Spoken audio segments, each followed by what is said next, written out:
everyone, welcome back to the 30-day Uke course. Today we will go over the test questions. Let's see how you did. I hope you got them all right because that means that you're practicing and that I'm a good teacher. Let's go.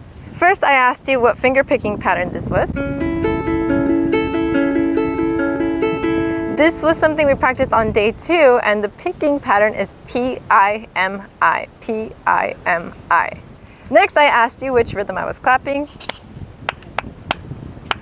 This is quarter note, eighth note, quarter note, eighth note, and it looks something like this, what's on the screen right now. Question 3, I will admit, was a trick question. I asked you how many flats or sharps are in the C major scale. If you remember from the circle of fifths, this is the one scale that has no sharps or flats, so this answer should have been 0.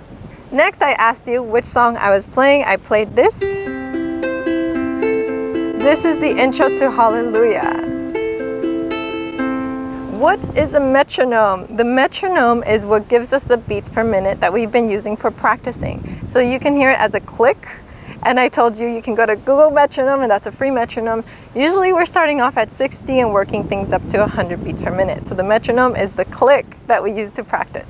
What is subdividing? The subdividing question, if you didn't get this one right, that's totally okay because we haven't talked about it a whole lot. So subdividing is when you take a beat and you count the parts inside of it. So instead of just saying 1, 2, 3, 4, you can say 1 and 2 and 3 and 4 and. Or when we did Can't Help Falling in Love, we were breaking it down to 6, 1, 2, 3, 4, 5, 6. So subdividing is when you take a beat and you count the parts inside of it. What is an arpeggio? An arpeggio is kind of the opposite or the counterpart to a chord. So when you have a chord, you're playing all of the notes at once. But in an arpeggio, you're playing the notes inside a chord in a sequence, one after the other.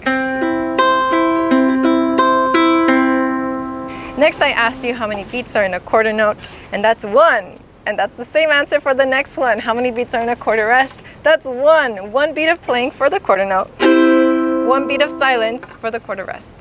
The last question was how many beats are in an eighth note? And this one is tricky as well because an eighth note gets half a beat. Half a beat. That's why it takes 2 eighth notes to make 1 beat.